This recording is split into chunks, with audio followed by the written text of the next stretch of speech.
பிஸ்மில்லாஹிர் ரஹ்மானிர் ரஹீம். அல்ஹம்துலில்லாஹி ரப்பில் ஆலமீன். ஸலாத்து வஸ்ஸலாமு அலா சய்யிதில் முர்ஸலீன் வ அலா ஆலிஹி வ ஸஹ்பிஹி வஸல்லம். மதிப்புக்குரிய இஸ்லாமிய சகோதரர்களே, நேரடியாகவே நேரத்தை கவனத்தில் கொண்டு நான் விஷயத்துக்கு வருகின்றேன். இந்த பயிலரங்கில் கலந்து கொண்டிருக்கின்ற எல்லோருக்கும் அஸ்ஸலாமு அலைக்கும் வரஹ்மத்துல்லாஹ்.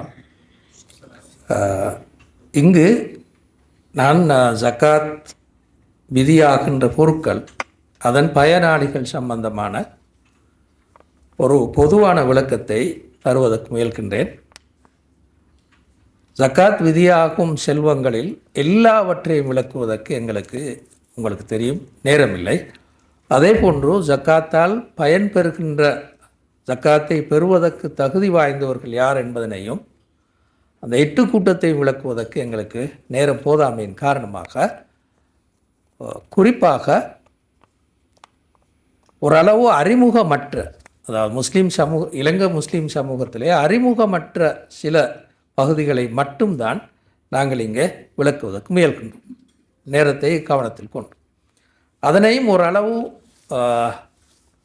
சுருக்கமாக விரைவாகத்தான் சொல்லிக்கொண்டு செல்ல வேண்டிய நிர்பந்தம் இருக்கிறது.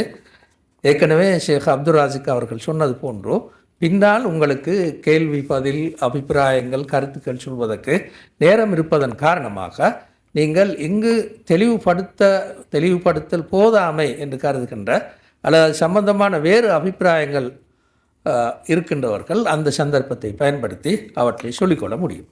இந்த பின்னணியில் தான் நான் ஒரு அளவுக்கு விரைவாக இதனை சொல்வதற்கு முயல்கின்றேன்.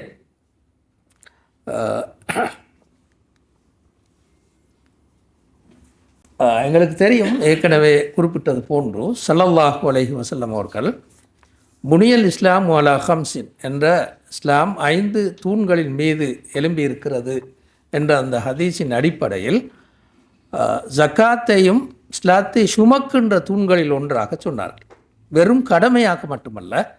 வெறுமனே கடமையாக மட்டுமல்ல, சுமக்கின்ற தூண்களில் ஒன்று என்று ஸல்லல்லாஹு அலைஹி வஸல்லம் அவர்கள் சொன்னார்கள். அதனுடைய பிரதானமான இலக்கை அல் குர்ஆன் வறுமையை ஒழிப்பும் தூய்மைப்படுத்தலும் என்று விளக்கி இருக்கின்றது. உங்களுக்கு அதுக்கான ஆயத்தும் மிக தெளிவாக வருகின்றது. சதக்கத்தன் துத்தஹிருஹும் ஒ துஸக்கீஹிம் என்ற பிரயோகம் அல்லாஹு தஆலா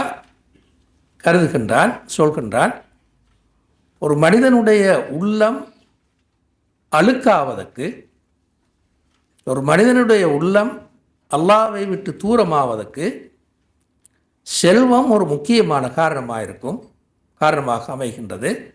இன்னமா அம்வாலுக்கும் உலாதுக்கும் ஃபித்னா, உங்களுடைய செல்வங்களும் பிள்ளைகளும் உங்களுக்கான சோதனைகள் என்று அல்லாஹ் இன்னொரு ஆயத்திலே சொல்வது போன்றோ செல்வம் ஒரு பிரதானமான காரணம். எனவே ஒரு மனிதன் தூய்மைப்பட வேண்டுமாக இருந்தால் அந்த செல்வத்தில் அவன் கொள்கின்ற பற்றை நன்கு குறைக்க வேண்டும். அந்த பின்னணியில் தான் அல்லாஹ் தஆலா ஜக்காத்தையும் ஒரு கடமையாக ஆக்கியிருக்கிறான் என்று இந்த வசனம் எங்களுக்கு சொல்கின்றது. இரண்டாவது இலக்கு வறுமை ஒழிப்பு ஒரு முக்கியமான பிரதானமான வேலை திட்டமாக முஸ்லிம் சமூகத்திலே காணப்பட வேண்டும் என்று நூற்றுக்கணக்கான வசனங்களில் அல்லாஹ் சொல்லியிருக்கின்றான். மக்காவிலிருந்து தொடங்கி மதீனாவுடைய வசனங்கள் வரையில் நூற்றுக்கணக்கான வசனங்களில் அல்லாஹு தஆலா வறுமை ஒழிப்பு ஒரு இலக்காக கொள்ளப்பட வேண்டும் என்று சொல்கின்றான். வறுமை ஒழிப்பை அல்லாஹு தஆலா நம்பிக்கையோடு சேர்த்து சொல்கின்ற வசனங்கள் அல் குர்ஆனிலே பல இருக்கின்றன. ஒரே ஒரு வசனத்தை மட்டும் இங்கு நாங்கள் சொல்லியிருக்கின்றோம். அரஐத்தல்லதி யுகதிபு பித்தீன் ஃபதாலிக்கல்லதி யதுல் யதீம் ஒலா யஹுத்து அலா தஆமில் மிஸ்கீன். மறுமை நாளை பொய்ப்படுத்துவோனே அல்லது மார்க்கத்தை பொய்ப்படுத்துவோனே நீர் அவதானித்தீரா என்று சொல்லிவிட்டு அல்லாஹ் தஆலா அந்த மறுமை நாளை பொய்ப்படுத்துவதன் ஒரு அம்சம்தான் ஏழைக்கு உணவளிப்பதற்கு தூண்டாமல் இருத்தல் என்று இந்த வசனம் எங்களுக்கு சொல்கின்றது. எனவே நம்பிக்கையோடு சம்பந்தப்படுத்தி அல்லாஹ் தஆலா இந்த செலவழித்தலை அல்லது வறுமை பிரச்சினையை அல்லாஹ் நம்பிக்கையோடு சம்பந்தப்படுத்தி சொல்வதனை இந்த வசனத்தில் நாங்கள் காண்கிறோம். இந்த ஒரு வசனத்தில் மட்டுமல்ல, நீங்கள் சூரத்துல் முத்தஸிர், சூரத்துல் ஹாக்கா இப்படியான பல வசனங்களில் அதனை அல்லாஹ் சொல்வதனை காணலாம். நாங்கள் அவை எல்லாவற்றையும் விளக்குவதற்கு இங்கு எங்களுக்கு நேரம் போதாது. எனவே நாங்கள் தெளிவாக புரிந்து கொள்கின்றோம், வறுமை ஒழிப்பு முஸ்லிம் சமூகத்தில் ஒரு பிரதானமான இலக்காக கொள்ளப்பட வேண்டும். அந்த பின்னணியில் தான் அல்லாஹு தாலா ஜக்காத்தை கடமையாக்கியிருக்கிறான். ஜக்காத்தின் ஒரு முக்கியமான நோக்கம், ஒரு அடிப்படையான நோக்கம் வறுமை ஒழிப்பாக இருக்கிறது என்று நாங்கள் இதனூடாக புரிந்து கொள்கிறோம். இந்த இலக்குகளை அடைந்து கொள்ளும் வகையில்தான் ஜக்காத் நடைமுறைப்படுத்தப்பட வேண்டும் என்று இதிலிருந்து நாங்கள் புரிந்து கொள்கின்றோம். ஏற்கனவே சொன்ன அந்த பின்னணியிலிருந்து நாங்கள் புரிந்து கொள்கின்றோம், இந்த இலக்கை அடைந்து கொள்ளும் வகையில்தான் ஜக்காத் நடைமுறைப்படுத்த வேண்டும். உதாரணமாக சொல்லுங்கள், அல்லாஹு தஆலா நோன்பை பற்றி சொல்லும் போதோ லஅல்லக்கும் தத்தகு, நீங்கள் தக்வா உள்ளவர்களாக மாற வேண்டும் என்பதற்காக அல்லாஹ் நோன்பை கடமையாக்கினான். தொழுகையை பற்றி சொல்லும் போதோ வஅகிமிஸ் ஸலாத்த லிதிக்ரி, என்னை நினைவு கூறுவதற்காக நீங்கள் தொழுகையை நிலைநாட்டுங்கள் என்று அல்லாஹ் சொல்கின்றார். எனவே அந்த அல்லாஹ்வை நினைவு கூறுதல் என்ற இலக்கு அடையப்படாவிட்டால் அப்போது தொழுகைக்கு கருத்தில்லாமல் போகும், வெறுமனே குடிந்து எழுப்பியதாகத்தான் போகும். அதே போன்று தக்வா உள்ளவனாக ஒரு முஸ்லீம் மாறாவிட்டால் நோன்புக்கு பொருள் இல்லாமல் போய்விடும், வெறுமனே பசித்திருந்தவரும் தாகத்திருந்தவரும் மட்டும்தான் மிஞ்சும். அதே போன்றுதான். எனவே நாங்கள் என்ன செய்ய வேண்டுமென்றால், எப்படி தொழுதால் இறை ஞாபகம் உருவாகும், எப்படி நோன்பு பிடித்தால் தக்வா உருவாகும் என்பது ஆழ்ந்து கவனத்தில் கொள்ளப்பட வேண்டிய ஒரு விஷயம் என்று குர்ஆனே சொல்கின்றது. அதே போன்றுதான் ஜக்காத் கடமையாக்கப்பட்டதன் ஒரு முக்கியமான இலக்கு வறுமை ஒழிப்பு. எனவே வறுமை ஒழிப்புக்கு ஏற்ப ஜக்காத்தை எப்படி பாவிக்கலாம் என்று திட்டமிட்டு வேலை செய்வது எங்களுடைய எங்களுடைய வேலை. அப்படி இல்லாமல் நாங்கள் வெறுமனே காசை தேர்த்து கண்டறிந்த மாதிரி பகிர்ந்து முடித்தால் அது இந்த இலக்கை அடைந்து கொள்ள முடியாமல் போகும். அப்போது அல்லாஹ் தஆலா ஜக்காத்தினால் என்ன எதிர்பார்த்தானோ அது நிறைவேற மாட்டார். அப்போது நாங்கள் சரியாக ஜக்காத் கொடுத்தவர்களாக மாட்டோம்.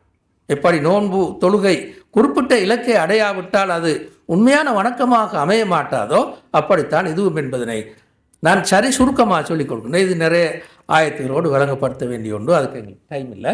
இப்போ நாங்கள் பார்ப்போம், இந்த வகையில் ஜக்காத் நடைமுறையாவது, இந்த இலக்குகளை அடைந்து கொள்கின்ற வகையில் ஜக்காத் நடைமுறையாவது 3 விஷயங்களை பொறுத்திருக்கிறது, 3 அம்சங்களை பொறுத்திருக்கிறது. ஒன்று, ஜக்காத் விதியாகும் செல்வங்கள் சரியாக புரியப்பட்டு, ஜக்காத் விதியாகும் செல்வங்கள் மிகவும் சரியாக புரியப்பட்டு அதற்கு ஏற்ப ஜக்காத்தை நிறைவேற்றுவது. இரண்டாவது, ஜக்காத் பெறுநர்கள், ஜக்காத்தை பெற தகுதியானவர்கள் யார் என்பதனை மிகச்சரியாக இனங்கண்டு அந்த ஒழுங்கில் ஜக்காத்தை விநியோகிப்பது. மூன்றாவது, ஜக்காத்தை நடைமுறைப்படுத்துவதற்கு ஒரு நிறுவன ஒழுங்கு இருக்க வேண்டும் என்று அல் குர்ஆனை சொல்கிறது. ஒல் ஆமிலீன அலைஹா என்ற சொற்பிரயோகத்தினூடாக அல்லாஹ் தஆலா மிக தெளிவாகவே அதனை சொல்கின்றார். எனவே ஜக்காத் விதியாகும் செல்வங்கள், ஜக்காத்தை பெறுவதற்கு தகுதியானவர்கள், இந்த இந்த இந்த 2 வேலை திட்டத்தையும் இயக்குவதற்கான நிறுவன ஒழுங்கு, இந்த 2 வேலை திட்டத்தையும் இயக்குவதற்கான மிகச்சரியான மிகவும் தகுதியான செயற்பாட்டு திறன்மிக்க நிறுவன ஒழுங்கு, இந்த 3ம் சரியாக இருந்தால்தான் அல்லாஹ் தஆலா எதிர்பார்த்த இந்த இலக்கை அடைய முடியும். எனவே அல்லாஹ் தஆலா அந்த இலக்கை மட்டுமல்ல இந்த 3ஐயுமே சொல்லியிருக்கிறார். ஜக்காத் விதியாகும் பொருட்கள் என்னது, ஜக்காத் பெறுவதற்கு தகுதியானவர்கள் யார், ஜக்காத் நடைமுறைவதற்கான ஒரு நிறுவன ஒழுங்கு இருக்க வேண்டும் என்று அல்லாஹ் தஆலா அல் குர்ஆனிலே மிக தெளிவாக சொல்லியிருக்கின்றார். எனவே இந்த 3ஐயும் சரியாக நாங்கள் நடைமுறைப்படுத்தினால்தான் உண்மையில் ஜக்காத்தை சரியாக நடைமுறைப்படுத்தினவർക്ക് மாறுவோம். ஜக்காத் தன்னுடைய இலக்கையை அடைந்து கொள்வது அப்போதுதான் சாத்தியமாக மாறும். இப்போது நாங்கள் இதனை ஒவ்வொன்றாக பார்ப்பதற்கு வருவோம். முதலாவது, ஜக்காத் விதியாகும் செல்வங்கள். இதனை பொறுத்தவரையில் நான் ஏற்கனவே உங்களுக்கு சொன்னது போன்று மிச்சம் விரிவாக சொல்வது எங்களுக்கு சாத்தியமில்லை. நேரத்தை கவனத்தில் கொண்டு ஓரளவு சுருக்கமாகத்தான் நாங்கள் சொல்வோம். உங்களுக்கு அது சம்பந்தமான கேள்விகள் இருந்தால் நீங்கள் அந்த கேள்விக்கான சந்தர்ப்பத்தின் போது சொல்ல முடியும். அபிப்பிராயங்களும் கேள்விகளும் மாற்று கருத்துக்களை நீங்கள் அப்போது சொல்ல முடியும். இந்த பகுதியில் இஸ்லாமிய சட்டத்தை நாங்கள் வாசித்து பார்க்கும்போது, இஸ்லாமிய சட்ட அறிஞர்கள் சொல்லுகின்ற அந்த சட்டங்களை வாசித்து பார்க்கின்ற போதோ 2 வகையான சிந்தனை போக்கை நாங்கள் காணுகின்றோம். ஒன்று, செல்வங்கள் சிலவற்றில் மட்டும் ஜக்காத் கடமையாகிறது என்று சொல்லக்கூடிய வரையறுத்த சிந்தனை போக்கு கொண்டவர்கள். ஜக்காத் செல்வங்களை வரையறுத்து கொள்கின்ற சிந்தனை போக்கு கொண்டவர்கள். 2வது, விரிந்த பார்வை கொண்டவர்கள். ஜக்காத் விதியாக்கும் பொருட்களை பொறுத்தவரையில் விரிந்த பார்வை கொண்டவர்கள் என்று 2 வகையாக நாங்கள் இஸ்லாமிய சட்ட அறிஞர்களுக்கு மத்தியிலே காணுகின்றோம். நான் மிகவும் சுருக்கமாக சொல்கின்றேன். செல்வங்கள் சிலவற்றை மட்டும் தான் ஜக்காத் கடமையாகும் என்று சொல்வதிலே முதன்மையாக கடுமையாக வரையறுத்து சொல்கின்றவர் இமாம் இப்னு ஹஸம் என்ற சட்ட அறிஞர், லாஹிரி மதஹபை சேர்ந்த சட்ட அறிஞர். அதற்கு பின்னால் இன்னும் பல சட்ட அறிஞர்களும் அவர்கிட்ட அல்லது கொஞ்சம் தூரமாக இந்த கருத்தை விளக்கியிருக்கிறார். நாங்கள் இப்போது அதனை எல்லாம் சொல்லி அதனை விரிவாக அதுக்கான ஆதாரங்களை சொல்லி திரும்ப 2வது பகுதிக்கு வரன்றது சரி சிரமமான விஷயம். நாங்கள் நேரடியாக இந்த விரிந்த பார்வை கொண்டோர் என்பதற்கு வரும். இதனை நாங்கள் முதற்கண்ணாக இப்படி சொல்வோம். ஏன் இவர்கள் எல்லா வகையான செல்வங்களிலும் ஜக்காத் கடமையாகிறது? உதாரணமாக தாவர பொருட்கள் என்று எடுத்துக்கொண்டால் எல்லா தாவர பொருட்களுமே ஜக்காத் கடமையாகிறது. அதே மாதிரி தொழில்கள் என்று எடுத்துக்கொண்டால் எல்லா வகையான தொழில்களுமே ஜக்காத் கடமையாகிறது. ஏன் அவர்கள் இந்த கருத்தை சொன்னார்கள் என்றால், சில அடிப்படையான ஆதாரங்கள், தனித்தனியான ஆதாரங்களுக்கு முன்னால், ஒவ்வொரு குறிப்பிட்ட அந்த செல்வங்களை பற்றிய தனித்தனியான ஆதாரங்களுக்கு முன்னால் சில அடிப்படையான ஆதாரங்கள் இருக்கின்றன அவர்களிடத்திலே. அந்த ஆதாரங்களை முதலாவது நாங்கள் சொல்வோம். முதலாவது, குர்ஆனிலும் சுன்னாவிலும் பொதுமைப்பட்ட வசனங்கள் காணப்படுகின்றன. அல்லாஹ் தஆலா அல்லது ரசூலுல்லாஹ் ஸல்லல்லாஹு அலைஹி வஸல்லம் அவர்கள் வரையறுத்த செல்வங்களை வரையறுத்து சொல்லாமல் செல்வங்கள் என்று பொதுமைப்படுத்தி சொல்லியிருப்பதனை நாங்கள் காணலாம். இது முதலாவது விஷயம். உதாரணமாக, ஹுத் மின் அம்வாலிஹிம் சதக்கா, அவர்களின் செல்வங்களிலிருந்து கடமையான சதக்காவை நீங்கள் பெறுவீர்களாக என்று ஸல்லல்லாஹு அலைஹி வஸல்லம் அவர்களை பார்த்து அல்லாஹ் சொல்கின்றார். இங்கு அல்லாஹ் தஆலா அம்வால் செல்வங்களை என்று சொல்கின்றார். எல்லா செல்வங்கள் என்ற பெயரில் எவையெல்லாம் இருக்கிறதோ அந்த எல்லா செல்வங்களிலுமிருந்து நீங்கள் ஜக்காத்தை பெறுவீர்களாக என்று சொல்வதாக இந்த ஆயத்து காணப்படுகின்றது. அதே போன்று இன்னொரு ஆயத்தில் ஒஃபி அம்வாலிஹிம் ஹக்குன் லிஸ்ஸாயிலி வல் மஹ்ரூம், ஏழைகளில் கேட்டு வருபவர்கள், கேட்டு வராமல் ஏழையாக இருப்பவர்கள், இந்த 2 பேருக்குமே அவர்களுடைய செல்வங்களிலே கடமையான ஒரு பங்கு இருக்கிறது. ஹக் என்ற சொல் உங்களுக்கு எல்லாருக்கும் பரிச்சயமான சொல். ஹக் என்ற சொல் கடமையான ஒரு பங்கு இருக்கிறது என்று அல்லாஹ் தஆலா சொல்கிறார். இந்த வசனத்திலும் அல்லாஹ் செல்வங்கள் என்று பொதுமைப்படுத்தி பாவித்திருப்பதனை நாங்கள் காணலாம். திரும்ப ஸல்லல்லாஹு அலைஹி வஸல்லம் அவருடைய ஹதீஸை எடுத்துக்கொண்டால் அதிலும் இதனை நாங்கள் காணலாம். முஆத் இப்னு ஜபல் ரலியல்லாஹு அன்ஹு அவர்களை யமனுக்கு கவர்னராக அனுப்பின போது எவ்வாறு அந்த மக்களுக்கு இஸ்லாத்தை சொல்லி அவர்களை பயிற்றுவித்து எவ்வாறு எடுக்க வேண்டும் என்ற கருத்தை விளக்கி கொண்டு சொன்னார்கள். அவ்வாறு விளக்கி செல்கின்ற போது சொன்ன ஒரு வசனம்தான் இது. ஆலிமு அன்னல்லாஹ இஃப்தரத அலைஹிம் ஃபி அம்வாலிஹிம் சதக்கத்தன், அவர்களுக்கு நீங்கள் அறிவியுங்கள், அல்லாஹ் அவர்களுடைய செல்வங்களிலிருந்து கடமையான ஒரு சதக்காவை ஆக்கியிருக்கிறார். எனவே இங்கேயும் ரசூலுல்லாஹி ஸல்லல்லாஹு அலைஹி வஸல்லம் அவர்கள் முஆத் இப்னு ஜபல் ரலியல்லாஹு அன்ஹு சொன்னார்னா அம்வால் அவர்களின் செல்வங்கள் என்று தான் சொன்னார். இந்த செல்வங்களில் மட்டும்தான் நீங்கள் ஜக்காத் எடுக்க வேண்டும் என்று சொல்லவில்லை என்று நாங்கள் காணோம். இதே போன்று ஒரு நீண்ட ஹதீஸில் ஒரு பகுதி இந்த 2வது போட்டிருக்கிற ஹதீஸ். அந்த ஹதீஸ் ஹஜ்ஜத்துல் வதாவிலே ஸல்லல்லாஹு அலைஹி வஸல்லம் அவர்கள் பேசிய போது சொன்னது. அந்த ஹதீஸ் இப்படி துவங்குகின்றது. ஒத்தகுல்லா, நீங்கள் அல்லாஹ்வுக்கு பயந்தவர்களாக இருந்து கொள்ளுங்கள். ஒ சல்லு ஹம்சக்கும், 5 நேர தொழுகையையும் நிறைவேற்றிக் கொள்ளுங்கள். ஒ சூமு ஷஹரக்கும், ரமலானுடைய மாதத்தில் நீங்கள் நோன்பை பிடித்துக் கொள்ளுங்கள் என்று சொல்லிவிட்டு அடுத்ததாக அத்து ஜக்காத்த அம்வாலிக்கும் என்று ஸல்லல்லாஹு அலைஹி வஸல்லம் சொன்னார். உங்களுடைய செல்வங்களிலிருந்து ஜக்காத்தை நிறைவேற்றி வாருங்கள் என்று சொல்லி நீண்ட ஒரு பகுதியில் இறுதியாக ரசூலுல்லாஹ் முடித்தார்கள். ததுஹுருல் ஜன்னத்த ததுகுலு ஜன்னத ரப்பிக்கும், உங்களுடைய இரட்சகரின் சுவர்க்கத்திலே அப்போது நீங்கள் நுழைய முடியும் என்று சொன்னார். இங்கும் ஸல்லல்லாஹு அலைஹி வஸல்லம் அவர்கள் ஜக்காத்த அம்வாலிக்கும், உங்களுடைய செல்வங்கள் இருந்து ஜக்காத்தை கொடுங்கள் என்றுதான் ஸல்லல்லாஹு அலைஹி வஸல்லம் அவர்கள் சொன்னார். எனவே அல்லாஹ்வும் ரசூலும் செல்வங்கள் என்ற பொதுமைப்பட்ட சொல்லை பாவித்திருப்பதன் காரணமாக செல்வங்கள் மீது ஜக்காத் கடமையாகிறது என்றுதான் கொள்ள வேண்டுமே தவிர, இந்த செல்வம் அதுக்கு விதிவிலக்காகிறது, அந்த செல்வம் அதுக்கு விதிவிலக்காகிறது என்று சொல்ல முடியாது. ஏன் சொல்ல முடியாது என்றால், அதற்கு இதே தரம் வாய்ந்த ஒரு ஆதாரம் கிடையாது. இது குர்ஆன் வசனம். இரண்டாவது புகாரியில் வரக்கூடிய, முஸ்லீமில் வரக்கூடிய ஹதீஸ். மூன்றாவது திருமிதியில் முஸ்னத் அஹ்மதில் வரக்கூடிய இன்னொரு சஹீஹான ஹதீஸ். இதை நிகர்த்த இதே தரத்தில் உள்ள ஹதீஸோ அல்லது வேறொரு குர்ஆன் வசனமோ இன்னின்ன குறிப்பிட்ட செல்வங்களுக்கு மட்டும்தான் ஜக்காத்துரியது என்று சொல்வதனை நாங்கள் காண முடியாது, எங்குமே காண முடியாது. எனவே தான் அம்பாள் என்று குர்ஆனும் சுன்னாவும் பாவித்த அதே சொற்பிரயோகத்தின்படி எல்லா வகையான செல்வங்கள் மீதும் ஜக்காத் கடமையாக வேண்டும் என்றுதான் நாங்கள் புரிந்து கொள்ள வேண்டியிருக்கிறது. இப்போது நாங்கள் இந்த பின்னணியிலிருந்து அடுத்த ஆதாரம், நாங்கள் இது ஒரு ஆதாரம், நாங்கள் பார்த்த ஒரு ஆதாரம் இது, அதாவது குர்ஆனும் சுன்னாவும் அம்பாள் என்ற சொல்லை பாவித்திருப்பது. மூன்றாவது ஆதாரம் என்னவென்றால், எல்லா செல்வந்தவர்களும் தூய்மைப்பட வேண்டும், பட வேண்டிய தேவையுள்ளவர்கள். உதாரணமாக நெல் வயலை வைத்திருக்கின்ற ஒரு விவசாயி தூய்மைப்பட வேண்டும். அதனை விடவும் கூட வருமானம் தரக்கூடிய தேயிலை, ரப்பர், தென்னை இப்படியான பெரும் செல்வங்களை ஈட்டி தரக்கூடிய செல்வத்தை வைத்திருக்கின்ற அந்த அந்த குறிப்பிட்ட செல்வந்தன் தூய்மைப்பட தேவையில்லை என்று யாரும் சொல்ல முடியாது. இப்போ ரசூலுல்லாஹ் குர்ஆன் சொன்னது, அவர்களுடைய செல்வங்களிலிருந்து அவர்களை தூய்மைப்படுத்தக்கூடிய வகையில் ஜக்காத்தை பெறுவீராக. அப்போ அது இந்த நெல் வயலை வச்சிருக்கிற விவசாயிக்கு மட்டும்தான் பொருந்தும்.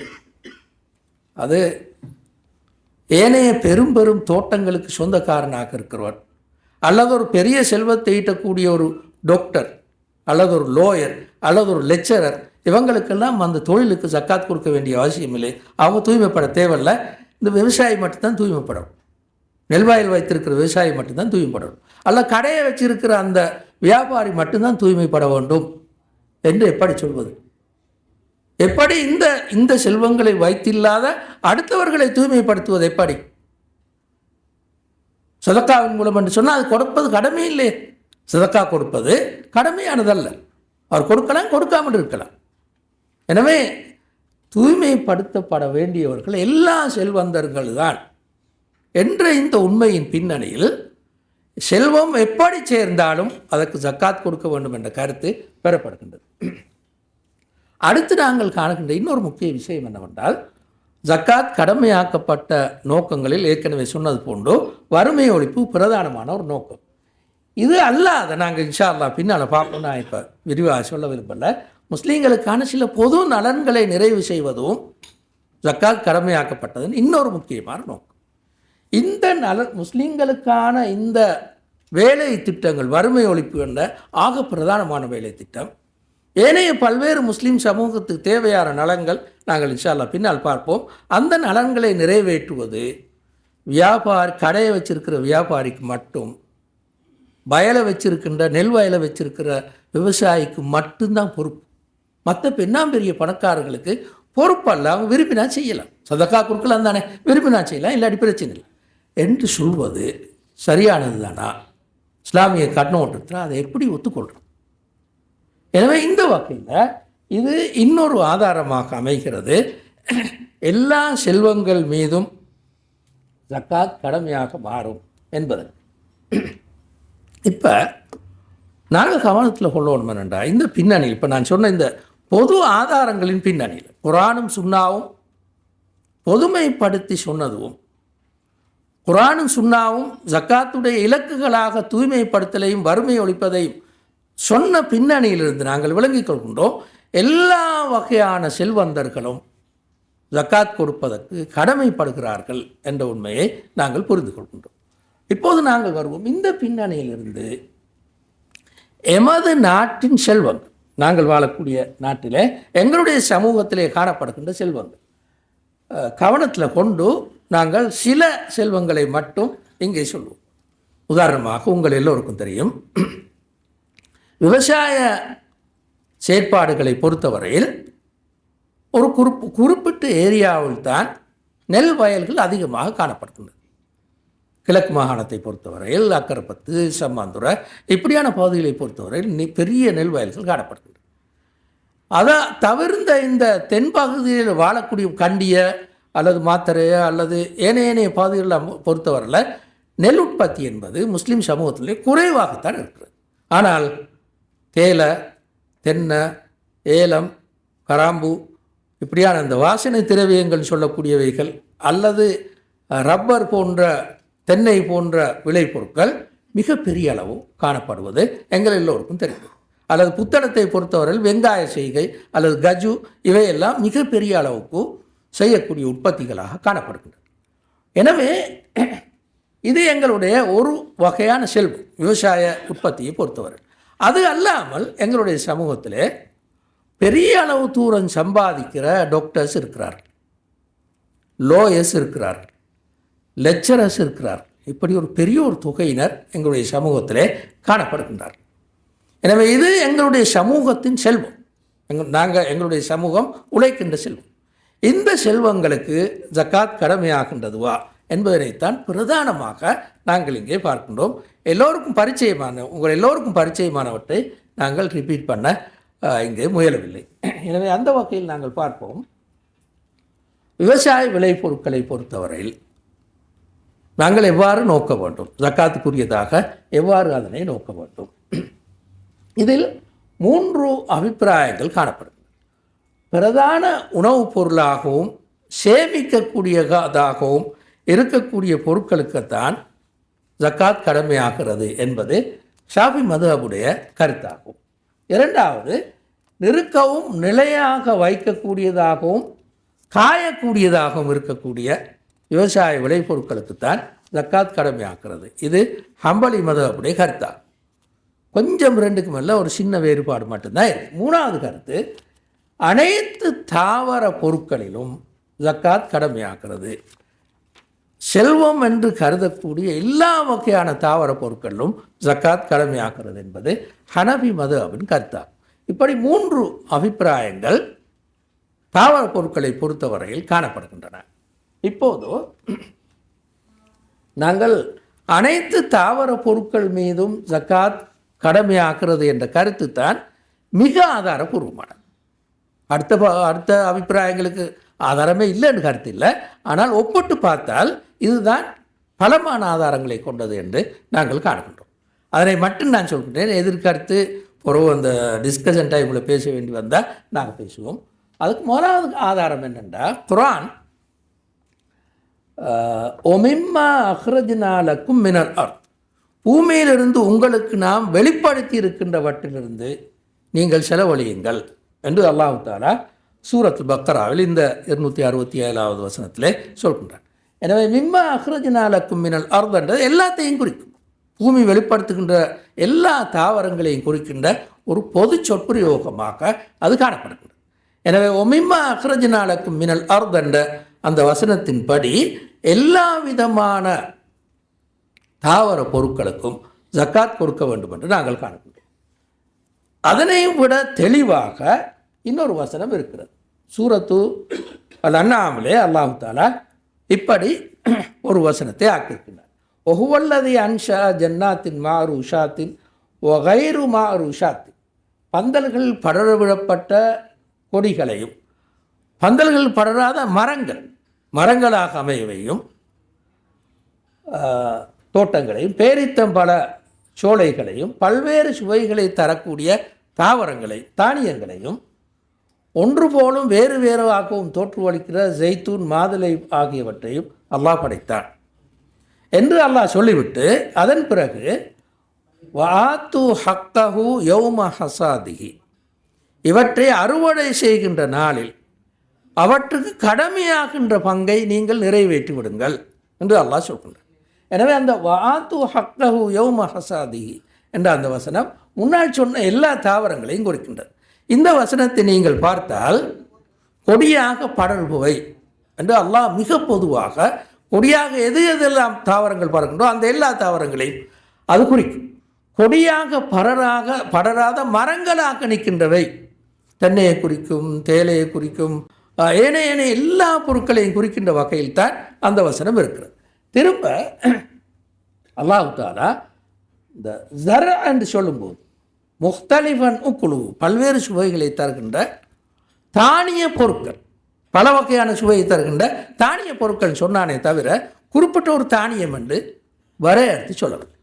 எனவே இந்த வகையில் தான் எல்லா விதமான தாவர பொருட்களிலும் ஜக்காத் கடமையாகின்றது என்று இந்த வசனம் மிகவும் தெளிவாக சொல்கின்றது. இதே போன்று ஸல்லல்லாஹு அலைஹி வஸல்லம் அவர்களும் கூட இப்படி மிகவும் பொதுமைப்படுத்தி சொன்னார். இப்னு உமர் ரலியல்லாஹு அன்ஹு அறிவிக்கின்ற அந்த ஹதீஸில் ஃபீமா ஸக்கத்திஸ் ஸமாஉ வானம் நீர் பாய்ச்சுபவை, வானத்தின் மூலமாக நீர் கிடைப்பவை, மழையின் மூலமாக நீர் கிடைப்பவை, அல்லது வல் உயூன் நீரூற்றுகள் மூடாக நீர் கிடைப்பவை, அவு கான அசரியன் அல்லது வேர் மூலமாக, அதாவது தாவரங்கள் தன்னுடைய வேர் மூலமாக உறிஞ்செடுக்கின்ற நீர், இவை மூலமாக நீர் கிடைத்து பயன் கொடுப்பவற்றுக்கு அல் உஷ்ரு 10 ஜக்காத்தாக கொடுங்கள்.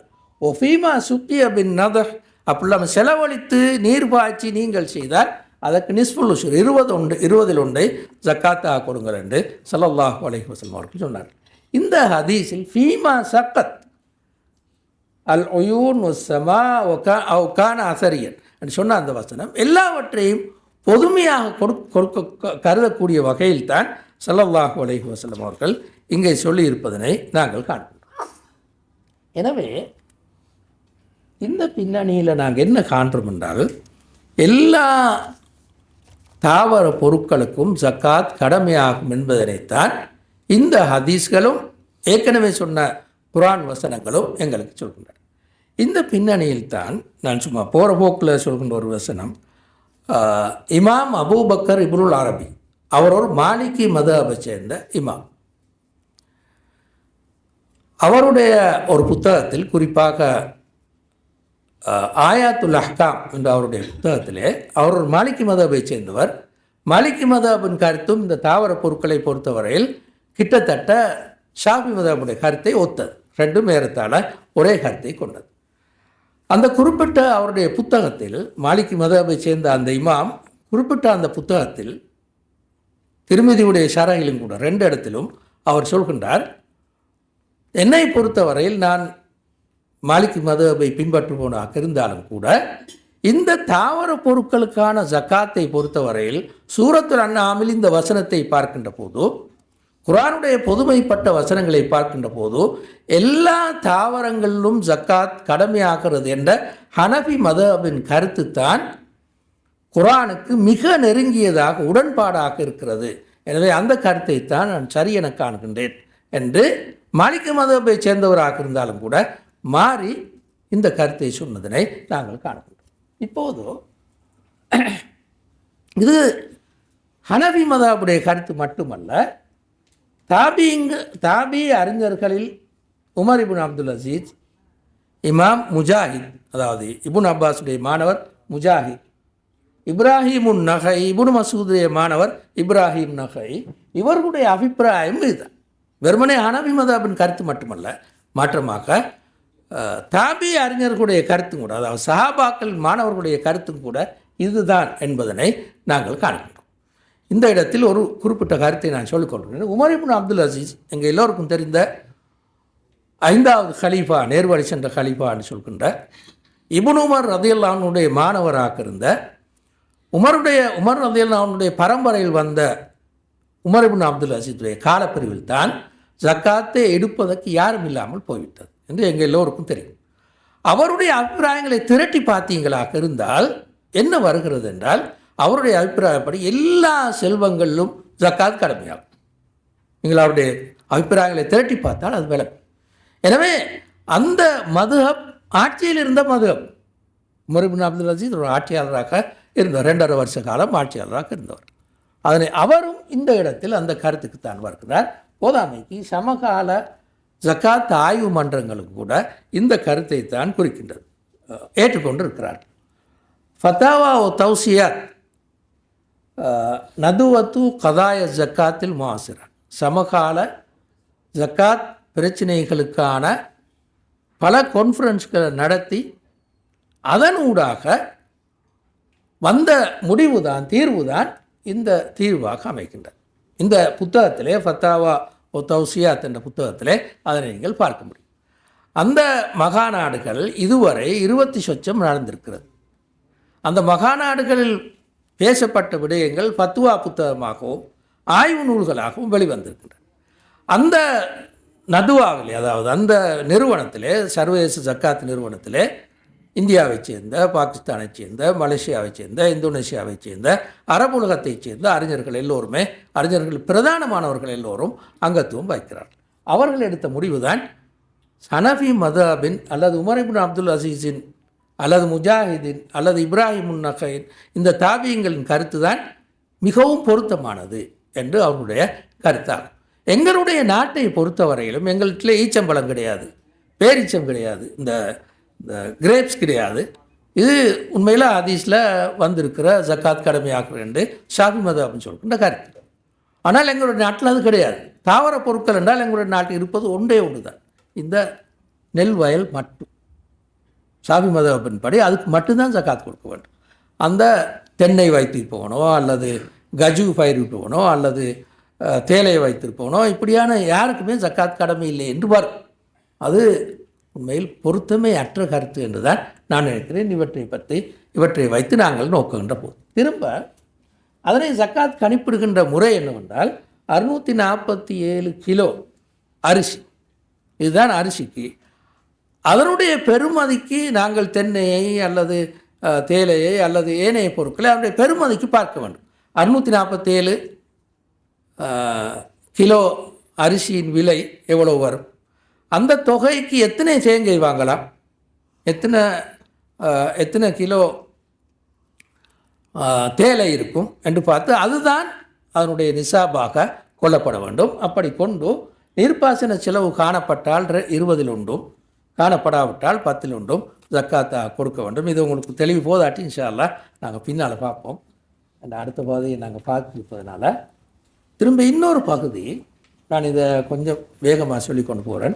பண்ணைய அமைப்பிலான மிருகவளர், இது ரசூலுல்லாஹ் ஸல்லல்லாஹு அலைஹி வஸல்லம் காலத்தில் விரிவாக காணப்படவில்லை. அதே போன்று பின்னால் காலப்பிரிவிலும் விரிவாக காணப்படவில்லை. இன்று மிகவும் விரிவான ஒரு தொழில்துறையாக இது மாறி இருக்கிறது. அது ஆடு, மாடு, கோழி, இறால் இப்படியான ஒரு பண்ணை வளர்ப்பு ஒழுங்காக அது மாறி இருக்கிறது. இப்போது ஆட்டுக்கு 40 ஆடுகள் இருக்க வேண்டும், 30 மாடுகள் இருக்க வேண்டும் என்ற இந்த நிசாபின் படி அதனுடைய ஒரு ஷர்த்து செலவில்லாமல் வளர்க்க வேண்டும். இந்த ஆடோ மாடோ செலவில்லாமல் வளர்க்க வேண்டும். அந்த அடிப்படையில் ஆட்டு மாடுகளை வளர்ப்பவர்கள் எங்களுடைய நாட்டிலே குறைவு, நான் இல்லை என்று சொல்லவில்லை, குறைவு. சில பகுதிகளில் மட்டும்தான் அது காணப்படுகிறது. ஆனால் கோழி வளர்ப்பு, பண்ணை அடிப்படையில் கோழியை வளர்ப்பது அல்லது ஆட்டை வளர்ப்பது, மாட்டை வளர்ப்பது ஓரளவு விரிவாக காணப்படுகின்றது. எனவே அவற்றின் மீது ஜக்காத் கடமையாகுமா, அதாவது இறைச்சி, முட்டை, பால் இவற்றின் மீது ஜக்காத் கடமையாகுமா என்பதனை சமகால இஸ்லாமிய அறிஞர்கள் ஆராய்ந்து கடமையாகும் என்ற முடிவுக்கு வந்தார்கள். எவ்வாறு அந்த முடிவுக்கு வந்தார்கள் என்பது பற்றி மிச்சம் சுருக்கமாக நாங்கள் சொல்வோம். பழைய இஸ்லாமிய சட்டாரின் கருத்துப்படியே தேனுக்கு ஜக்காத் கடமையாகும், தேனுக்கு ஜக்காத் கடமையாகும். இப்னு அப்பாஸ் ரலியல்லாஹு அன்ஹுடைய கருத்துப்படி, உமர் இப்னு கத்தாப் ரலியல்லாஹு அன்ஹுடைய கருத்துப்படி, உமர் இப்னு அப்துல் அசீஸ், நான் ஏற்கனவே சொன்ன உமர் அப்துல் அசீஸ் எல்லா இடத்துலையும் வருவார். அவருடைய கருத்துப்படி எல்லா செல்வங்கள் மீதும் ஜக்காத் கடமையாகும். அவருடைய கருத்துப்படி இமாம் அபு ஹனீஃபாவின் கருத்துப்படி தேனுக்கு ஜக்காத் கடமையாகும். அதுக்கு அவர்கள் 2 காரணங்களை சொல்வார்கள். ஒன்று, அது பற்றி நிறைய ஹதீஸ்கள் வந்திருக்கிறது. தேனுக்கு ஜக்காத் கடமையாகும் என்று நிறைய ஹதீஸ்கள் வந்திருக்கிறது. தனித்தனி ஒவ்வொரு ஹதீஸையும் எடுத்து பார்த்தால் தாயிஃபாக இருக்கும். இமாம் இப்னு கையும் ஜாதுல் மாதில் விளங்கப்படுத்துவதன் படி தனித்தனியை எடுத்து பார்த்தால் அதுக்கு தாயிப்பாக இருக்கும். ஆனால் எல்லா ஹதீஸ்களையும் ஒன்று திரட்டி பார்த்தால் அதுக்கு ஒரு பலம் வருகிறது. எனவே இந்த ஹதீஸ்கள் ஆதாரமாக அமைக்கின்றன தேனுக்கு ஜக்காத் கடமையாகும் என்பது. இரண்டாவது காரணம், இது விவசாய விளைவை ஒத்தது. ஒரு வகையான விவசாய நிலங்களில் தான் இது உருவாக்குறது. எனவே இது விவசாய நிலங்களை ஒத்தது. அதன் காரணமாக தேனுக்கு ஜக்காத் கடமையாகும் என்று அவர்கள் கருதுகின்றார். எனவே தேனுக்கு ஜக்காத் கடமையாக்கினால் தேன் ஒரு வகையான பண்ணை அமைப்பிலே வளர்க்கப்படக்கூடிய ஒரு பிராணி. அந்த வகையில் அதே போன்று கோழியோ அல்லது மாடோ அல்லது ஆடோ இந்த தேனீக்கு நாங்கள் ஜக்காத் கொடுப்பதில்லை, தேனுக்கு ஜக்காத் கொடுக்கின்றோம். அதே போன்று மாட்டினுடைய பாலுக்காக அல்லது மாட்டின் இறைச்சிக்காக அல்லது கோழியின் இறைச்சிக்காக கோழியின் முட்டைக்காக வளர்த்தால் அது தேனை ஒத்தது என்பதன் காரணத்தினால் அவற்றின் மீதும் ஜக்காத் கடமையாக்கின்றது. விவசாய விளைபொருட்களுக்கான ஜக்காத்தை எப்படி கணிப்பிடுவோமோ அதே ஒழுங்கில் தான் இதனை கணிப்பிட்டு அதே ஒழுங்கில் தான் இதுக்கான ஜக்காத்தும் கொடுக்க வேண்டும். 10 ஒன்றை ஜக்காத்தாக கொடுக்க வேண்டும். 647 கிலோவுக்கு எவ்வளோ முட்டை, எவ்வளோ இறைச்சி, எவ்வளோ பால் என்று கவனித்து அவற்றுக்கான ஜக்காத்தை கொடுக்க வேண்டும். இப்போது தொழில்களுக்கான ஜக்காத்துக்கு நாங்கள் வரும். கொஞ்சம் ஃபாஸ்ட் தான் செய்ய வரல, ஏனென்றா அவசரமாக நாங்கள் இந்த பாதியை முடிக்க வேண்டும்ன்றதுனால இந்த பாருங்க, தொழில்கள் 2 வகையாக இருக்கிறது. நான் இங்கே தொழில்கள்னு சொல்வது குறிப்பாக டாக்டராக, என்ஜினியராக, ஒரு லோயராக, ஒரு ஒரு இப்படியான தொழில்கள் செய்யக்கூடியவர்களைத்தான் நாங்கள் இங்கே குறிப்பாக சொல்கின்றோம். அவ்வாறு தொழில் செய்பவர்கள் 2 வகையாக அமைக்கிறார். ஒன்று, யாரு கீழே இருந்து வேலை செய்யாமல் சொந்தமாக உழைப்பவர்கள். உதாரணமாக லோயர்ஸ் அல்லது வைத்தியர்கள் அல்லது ஒரு தையல் தொழிலாளி அல்லது தச்சு வேலை செய்பவர் அல்லது ஒரு லெக்சரர், இப்படியானவர் அல்லது அடுத்தவரின் கீழ் தொழில் புரிப்பவர். இவர்களே அடுத்தவரின் அரசாங்கத்துக்கு கீழேயோ அல்லது ஒரு குறிப்பிட்ட நிறுவனத்துக்கு கீழேயோ வேலை செய்து கூலியாக அல்லது சம்பளமாக பெறுப்பவர். இப்படி 2 வகையில் இவர்கள் உழைக்கின்றார். இவர்களுக்கு ஜக்காத் கடமையாகுமா? தொழிலுக்கு அவர் கிடைக்கின்ற சம்பளத்தை அல்லது வருகின்ற வருமானத்தை சேமித்து வைத்தால் ஜக்காத் கடமையாகும். அது இயல்பான விஷயம். இங்கு அப்படியல்ல. நாங்கள் சேமித்து வைக்கலாம், சேமித்து வைக்காமல் இருக்கலாம். அந்த குறிப்பிட்ட தொழிலுக்கே ஜக்காத் கடமையாகுமா என்பதனைத்தான் நாங்கள் பார்க்கிறோம். உங்களுக்கு தெரியும், இதில் சில டாக்டர்ஸ் உதாரணமாக, சில லோயர்ஸ் உதாரணமாக மாதத்துக்கே பல லட்சங்களை சம்பாதிப்பார். ஒரு வழக்கு பேசினாலே லட்சக்கணக்கில் அவருக்கு கிடைக்கும். ஒரு 2 ஆபரேஷனில் லட்சக்கணக்கில் அவருக்கு கிடைக்கும். இது நாங்கள் அவதானிக்கணும். அது அவர் சேமித்து வைக்கிறேயும் இல்லை, பல வகையான சொத்துக்களை வாங்கி போடுவார். அவர் வாழ்க்கைக்கு சில நேரங்கள் அது செலவழிஞ்சு போயிடும். அப்படியானவர்களும் ஜக்காத் கொடுக்க வேண்டுமா என்பதனைத்தான் நாங்கள் இங்கே பார்க்கணும். இவர்கள் ஜக்காத் கொடுக்க வேண்டும் என்ற கருத்தை சஹாபாக்களில் இப்னு அப்பாஸ் ரதியல்லாஹு அவர்களும் இப்னு மசூத் ரதியல்லாஹு அவர்களும் முஆவியா ரதியல்லாஹு அவர்களும் கொண்டிருந்தார். தாபீன்களில் உமர் இப்னு அப்துல் அசீஸ், எல்லா இடத்துலையும் உமர் இப்னு அப்துல் அசீஸ் வருவார். நான் ஏற்கனவே சொன்னது போதும் அவர் உண்மையில் வெற்றிகரமாக ஜக்காத்தை நடைமுறைப்படுத்த இது ஒரு பிரதானமான காரணம். அவர் கண்ட எல்லா பொருட்களையும் ஜக்காத் கடமையாகும் என்ற அபிப்பிராயத்தை தான் அவர் கொண்டிருந்தார்.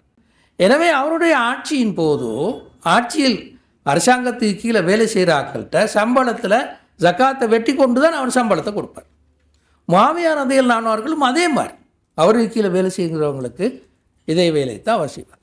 எனவே இந்த வகையில் தாபீங்களும் சஹாபாக்களுமே இந்த கருத்தை கொண்டிருக்கிறார். எப்படி இந்த ஜக்காத்தை கொடுக்க வேண்டும் என்றால், வருட வருமானத்தை கணக்கு பார்த்து, வருடத்துக்கு அவருடைய குடும்ப செலவு, அவருடைய தொழில் செலவு, இதையும் கணக்கு பார்த்து கணித்ததன் பிறகு 85 கிராம் தங்கத்துக்கு அது வருமா, அதான் நிசாபம். இங்கே எல்லாருக்கும் தெரியும். 85 கிராம் தங்கத்துக்கு வருமா இருந்தால் 2.5 வீதம் காசிக்கு ஜக்காத் கொடுக்குற மாதிரி அவர்கள் கொடுக்க வேண்டும். இப்போ நான் பல பகுதியில் விட்டுட்டு போனேன்னு செய்ய வழி இல்லாமல் என்ற இதுவும் ஒரு முக்கியமான பகுதி எது, ஜக்காத் பெறுபவர்கள் என்பது. இப்போ அதையும் நாங்கள் கொஞ்சம் அளவு ஒரு 15-20 நிமிஷத்துக்காலும் பார்க்க வேணும். அதுக்காக வேண்டித்தான் நான் சில பகுதிகளை உங்களுக்கு சொல்லாமல் போனேன்னு செய்ய வழி இல்லாமல் எல்லாம் கேள்வி பதிலில் வச்சு தேவைப்பட்டால் நாங்கள் அதை பார்த்துக்கொள்வோம். இப்போ நாங்கள் இதுக்கு வருவோம். ஜக்காத் பெறுப்பவர்கள் குர்ஆன் மிக தெளிவாக இப்படி சொல்லியிருக்கு. உங்களுக்கு இதெல்லாம் தெரியும், நான் அந்த மொழிபெயர்த்து காட்டினல மிக தேவையில்லை. ஃபுக்கரா, மிஸ்கீன், ஆமிலூன், முஅல்லஃபத் குலூபுஹும், அடிமை, காரிபுன், கடங்காரன், ஃபீ சபீலில்லாஹ், உங்களுக்கு தெரியும் அது, இப்னு சபீல், வழிப்போக்கர், இவங்க எல்லாருக்கும் சதக்கா பெறுவதற்கான அல்லது ஜக்காத்தை பெறுவதற்கான தகுதி இருக்கிறது என்று அல்லாஹ் தஆலா மிகவும் தெளிவாகவே சொல்லியிருக்கிறார். ஏற்கனவே எப்படி எல்லா செல்வங்கள் மீதும் ஜக்காத் கடமையாகும் என்று அல்லாஹ் சொன்னானோ, அதே போன்று ஜக்காத் பெறுபவர்களை மிகவும் தெளிவாக அல்லாஹ் தஆலா சொல்லியிருக்கின்றான். இவர்கள் ஒவ்வொருவரையும் விளங்குவது அவசியம்தான். ஆனால் எங்களுக்கு அதுக்கான நேரம் இல்லாத காரணமாக நாங்கள் இதில் 2 பிரிவை மட்டும் கொஞ்சம் விளக்கமாக பார்ப்பதற்கு முயல்வோம். ஒன்று, 2 பிரிவினை தான் நாங்கள் சொல்கிறோம் எங்களோட தேவையை கருது. வேறு எதுவும் பகுதிகளை விளங்கப்படுத்தோண்டா இன்ஷா அல்லாஹ் நாங்கள் டிஸ்கஷனில் வச்சு பார்ப்போம். ஒன்று, அல் முஅல்லஃபத்து குலூபுஹும் என்று இந்த ஆயத்தில் ஜக்காத் பெறுவதற்கு உரியவர்கள் யார் என்று சொல்லும்போதோ அல்லாஹு தஆலா சொல்கின்றால் அல் முஅல்லஃபத்து குலூபுஹும் என்ற பாரு. இதை எப்படி நாங்கள் விலையை கொள்வது? நாங்கள் குறிப்பாக என்ன பார்க்குறோம்டா, நீங்கள் கவனமாக விளங்க. எங்களோட நாட்டை பொறுத்தவரை நாங்கள் சிறுபான்மையாக இந்த நாட்டில் வாழ்கிறோம். எங்களை சுற்றி ஒன்று பௌத்த சமூகம் இருக்கிறது அல்லது தமிழ் சமூகத்தினர் இருக்கிறார்கள். கிராமங்களை சுற்றி அல்லது கிராமத்துக்குள்ளால் நாங்கள் வாழ்கின்றோம். ஆஃபீஸில் இருந்தாலும் அல்லது வேறு எங்கே ஸ்கூலில் இருந்தாலும் எங்கே இருந்தாலும் இந்த 2 சமூகத்தோடையும் கலக்காமல் நாங்கள் வாழ்கிறதில்லைன்றது ஒரு பொது உண்மை.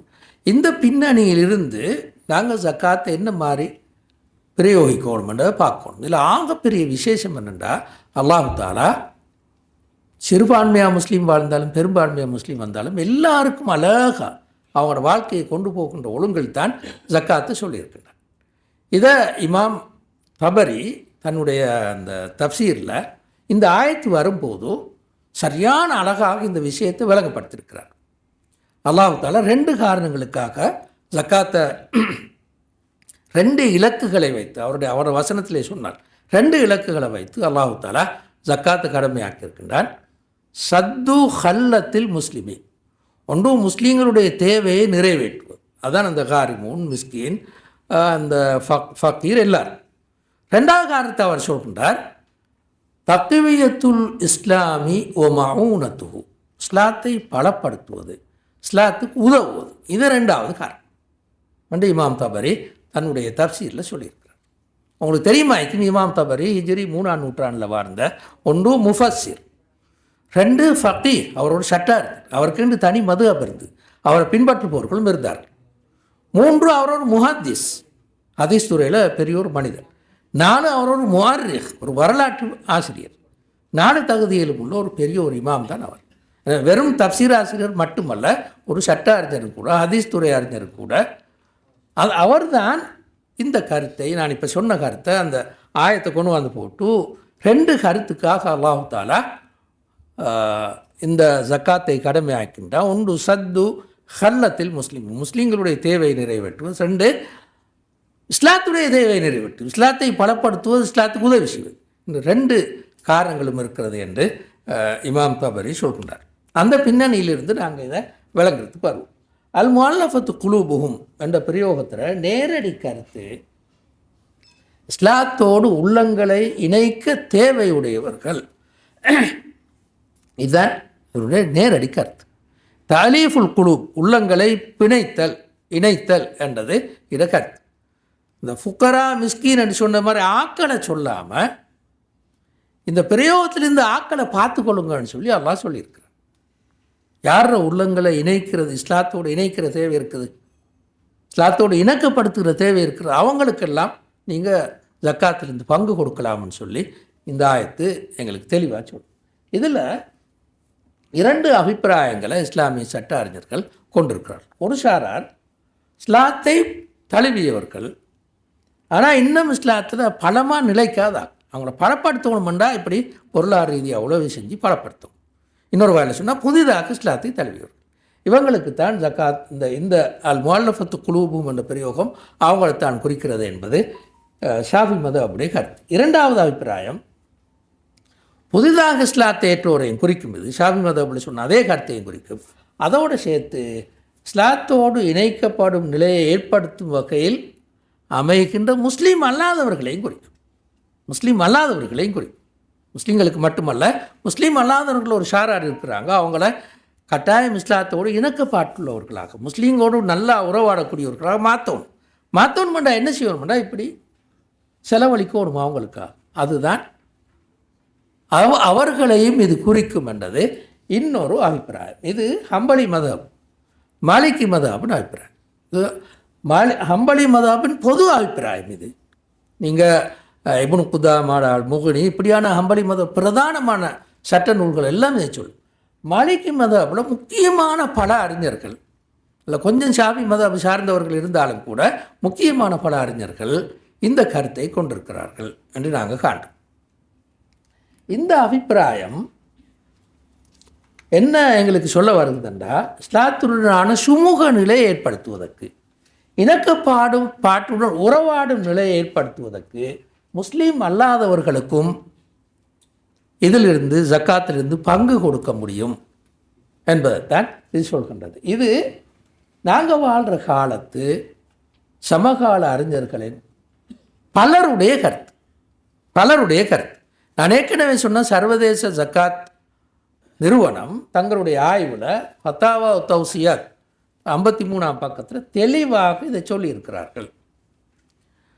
அதில் சொல்கிற ஒரு முக்கியமான விஷயம் என்னென்னா, குறிப்பாக அவங்க சொல்கிறாங்க, அதுக்குள்ளால குறிப்பாக அவங்க சொல்கிறார்கள், முஸ்லீம்கள் சிறுபான்மையாக வாழக்கூடிய நாடுகள். இது பொதுவானது, முஸ்லீம்கள் சிறுபான்மையோ பெரும்பான்மையோ எல்லாரையும் குறிக்கும். ஆனால் குறிப்பாக முஸ்லீம்கள் சிறுபான்மையாக வாழக்கூடிய நாடுகளை பொறுத்தவரையில் முஸ்லீம் அல்லாதவர்களோடு இணக்கப்பாட்டோடு இருப்பது அவருடைய இருப்புக்கு முக்கியம்.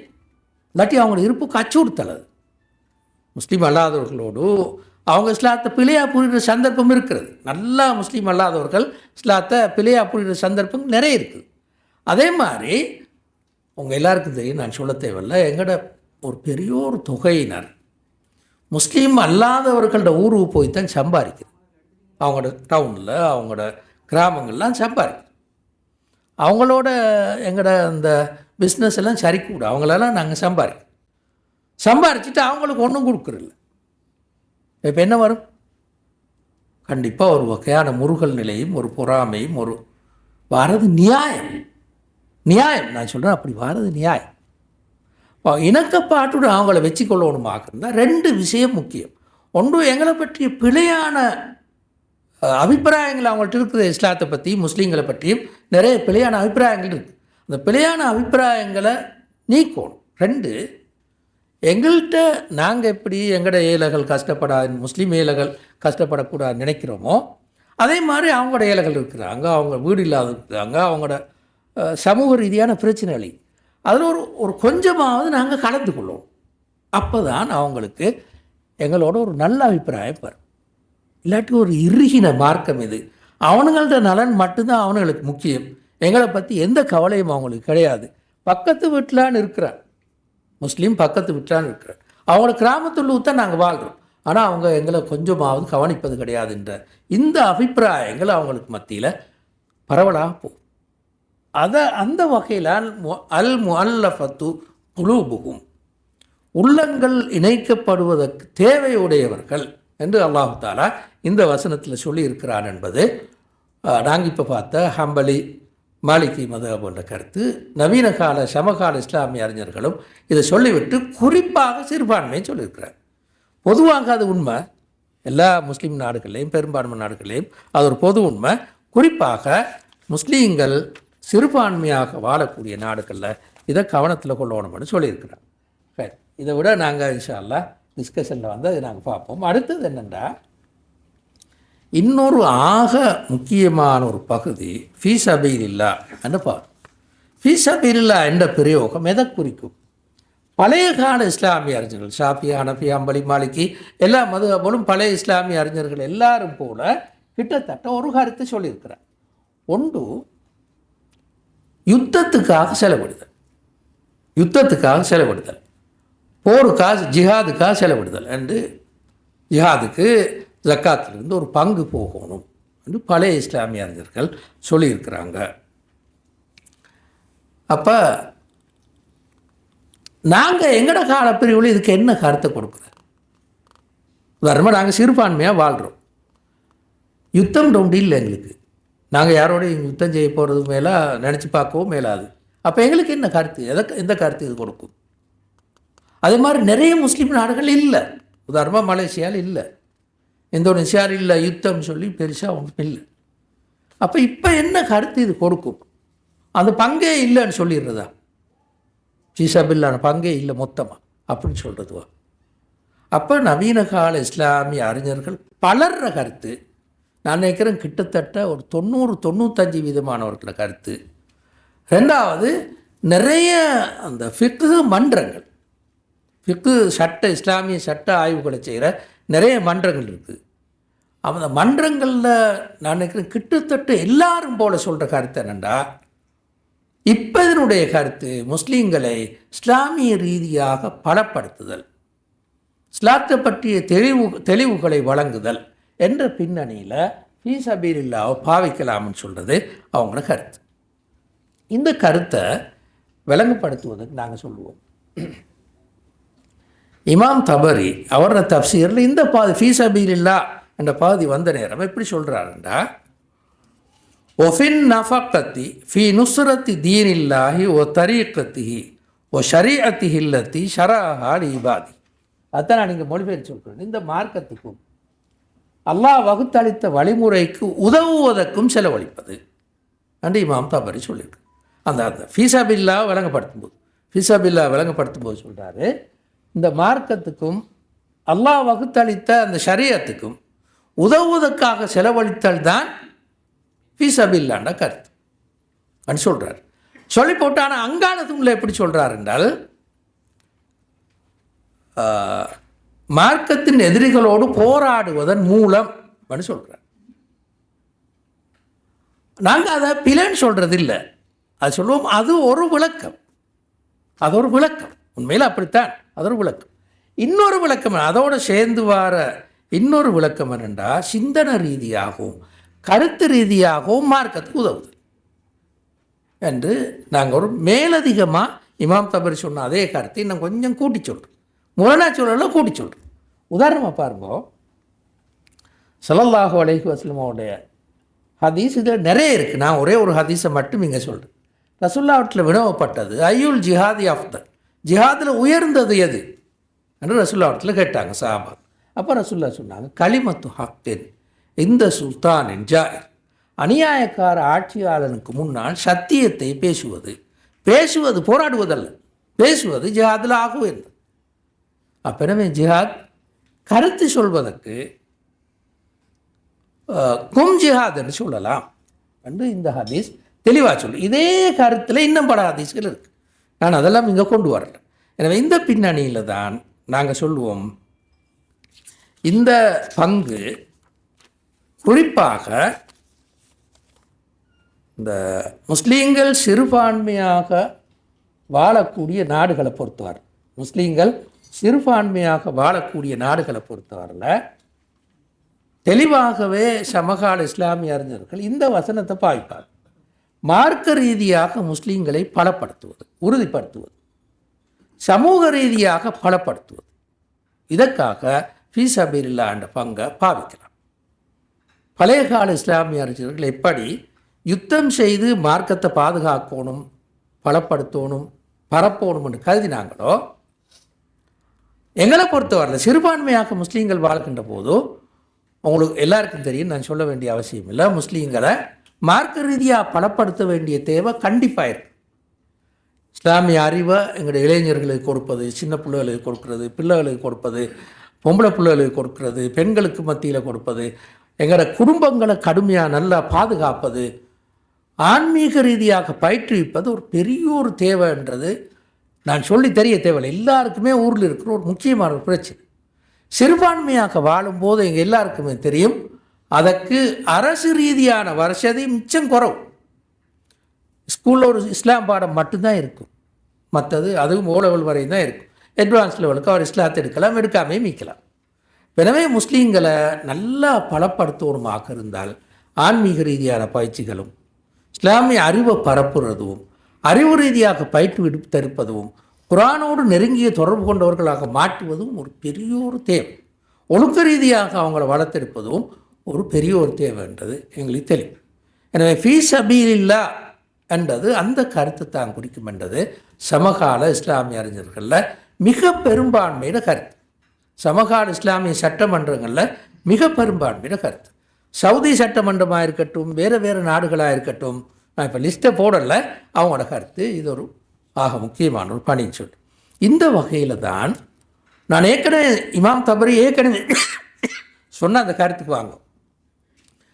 ஜக்காத் 2 காரணங்களுக்காக அல்லாஹ் கடமையாக்கணும். ஒன்று சத்து ஹல்லத்தில் முஸ்லிமின், முஸ்லீம்களோட தேவையை நிறைவேற்றுவது. 2 மௌனத்துல் இஸ்லாம் தக்வியத்து, இஸ்லாத்தை பலப்படுத்துவது, இஸ்லாத்துக்கு உதவும்.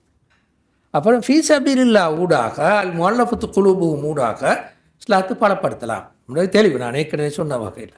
2வது முஸ்லீம்களோட அந்த ஃபக்கீராக, மிஸ்கீனாக, காரிமுனாக இப்படியாக இருப்பவர்களுக்கு உதவி செய்து வறுமையை ஒழிப்பது. இந்த 2 நியாயங்களுக்காகத்தான் உண்மையில் இஸ்லாம் இந்த ஜக்காத் கடமையாக்கப்பட்டது என்று இமாம் தபரி சொல்வார்.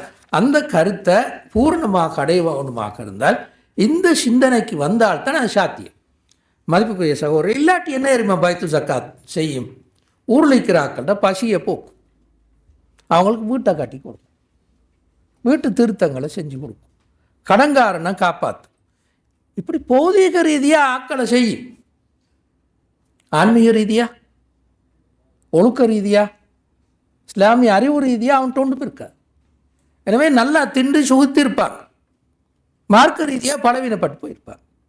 அதான் ஃபீ சபீலில்லாஹும் சேர்ந்தாத்தான் உண்மையில் மார்க்க ரீதியாக முஸ்லீம்கள் நிலைப்பது, மார்க்க ரீதியாக பாவச்செயல்களில் மூழ்கி அங்கால போகாமல் காப்பாற்றுவது சாத்தியமாகும்.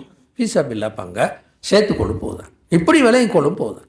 அதே மாதிரி முஸ்லீம் அல்லாத பௌத்த ஹிந்து சகோதரர்களோடு ஒற்றுமையாக இணக்கப்பாட்டோடு இருப்பது எங்களோட வாழ்க்கைக்கு ஆக அடிப்படையான எங்களோட பாதுகாப்பது.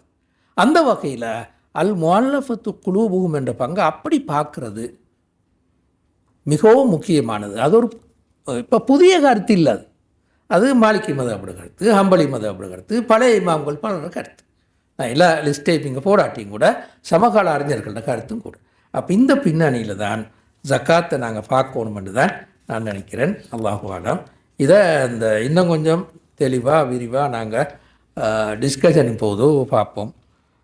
இதுக்கு மேலே எனக்கு இருக்கிறது அவ்வளோ தூரம் பொருத்தம் இல்லை. கிட்டத்தட்ட 1.25 மணித்தியாலத்தால் நாங்கள் எடுத்து இதில் ஓரளவு சில இடங்களை நான் கொஞ்சம் விட்டுட்டும் போனேன், எங்களுக்கு டைம் போதாதனால. இதோடு நாங்கள் முடிச்சுக்கொள்வோம். வாக்குதவர்கள் அல்ஹம்துலில்லாஹ் ரப்பில் ஆலமீன்.